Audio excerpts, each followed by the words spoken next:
বছরখানেক পর আজকে আমি পাঙাশ মাছ ভুনা করলাম। আর পাঙাশ মাছ কিন্তু প্রায় মানুষেরই অনেক বেশি পছন্দের, খুব কম মানুষ আছে যারা এটা পছন্দ করে না। পাঙাশ মাছে যেহেতু কাটা থাকে না, এই জন্য ছোটো বাচ্চাদের খাওয়াইতে খুবই সুবিধা। আমিও এক সময় অনেক বেশি পাঙাশ মাছ পছন্দ করতাম, কিন্তু মামুনি যখন এই পৃথিবীতে আসলো তারপর থেকে কি হয়েছে জানি না, পাঙাশ মাছ আমি খাইতেই পারি না কিছুতে। আমি বলেছিলাম যদি নদীর পাঙাশ মাছ পাও তাহলে নিয়ে এসো, কারণ তুমি মামুনি দুজনেই খেতে পারবা, আমি না খাই তো কী হয়েছে। তো আমি কিন্তু পাঙাশ মাছটা ভালো করে ধুয়ে পরিষ্কার করে নিয়েছি। আর বাজার থেকে কিনে নিয়ে আসছিল, তো বাজার থেকে অর্ধেক ভাগে কিনছে। আর আমি কারণ আমার বাসায় যেহেতু আমি খাই না, মামুনি আর ওর বাবা খাবে, জন্য আমি বলে দিয়েছিলাম যে একটা মাছ এনো না। আর এখন কিন্তু আমি হলুদের গুঁড়া, ধনিয়া গুঁড়া, লবণ আর সাথে একটু লেবু দিয়ে দিচ্ছি, লেবুর রস, যাতে মাছের আষ্ট গন্ধটা না লাগে। আর দেওয়ার পর ভালোভাবে আমি এপিট ওপিট করে মাখিয়ে নিচ্ছি। তো মাখানো হয়ে গেছে, আমি এখন কড়াইতে তেল দিয়ে দিচ্ছি। আর এখন একটা একটা করে মাছ দিয়ে সবগুলো মাছই ভেজে নিব। তোমরা যারা আমার ভিডিও রেগুলার দেখো তারা তো জানোই যে আমার এই কড়াইটা কত ভালো। আমি কিন্তু ফ্রাই প্যানে রান্না করতে এত বেশি মজা পাই না।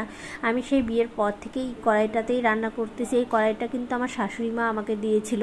আর কড়াইটা এত ভালো, একটা মাছও কিন্তু নিচে লাগে না। গুলো কিন্তু আমি একদম কড়া করে ভাজি করিনি, আবার একদম কমও ভাজি করিনি, মাঝামাঝি একটা পর্যায়ে আছে।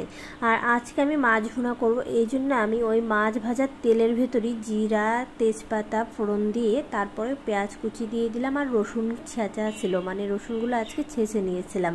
আর এখন ভালোভাবে পেঁয়াজটা লাল লাল করে ভাজি করে নিচ্ছি। আজকে অর্ধেক পাঙাশ রান্না করতেছে, আর কয়েক টুকরো রেখে দিয়েছি পরের দিন রান্না করব। আচ্ছা, পাঙাশ মাছ কীভাবে রান্না করলে অনেক বেশি সুস্বাদু লাগে তোমরা প্লিজ কমেন্টে বলে দিও তো একটু, আমি এরপরে সেভাবেই রান্না করব।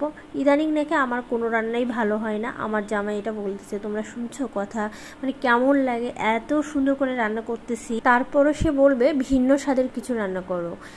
আমি ভিন্ন স্বাদ কই পাবো, থাকি বাসা বাড়িতে, কাছে শ্বশুর শাশুড়ি ননদ কেউ নেই যে যার কাছ থেকে একটু জিজ্ঞাসা করে নেব যার কোন রেসিপি আছে। এখন আমি যা পারি আমি সেটাই রান্না করি, কিন্তু বেচারার নাকি আমার রান্না খেয়ে খেয়ে মুখে এখন আর কোনো স্বাদই পাচ্ছে না। তার এই স্বাদ পরিবর্তন করার জন্য অন্যরকমভাবে রান্না করতে হবে। যারা যারা আমার ভিডিওটি দেখবে অবশ্যই কিন্তু তারা কমেন্টে বলে যাবে তো যার কিভাবে রান্না করলে পাঙাশ মাছ অনেক বেশি সুস্বাদু লাগে। রান্না করার সময় সবসময় ভাবে আজকে রান্নাটা যেন অনেক ভালো হয়, তার মুখে যেন লেগে থাকে। কিন্তু সে বলা আমি নাকি রান্না করার সময় আমার পেজের কথা ভাবি, এই জন্য নাকি রান্না ভালো হয় না। এই মিথ্যা অপবাদ কাকে আমি বলবো। তো আমার রান্নাটা হয়ে গেছে। আমার ভিডিওটি তোমাদের কেমন লাগলো অবশ্যই কিন্তু একটি ছোট্ট কমেন্ট করে জানিয়ে যাবে।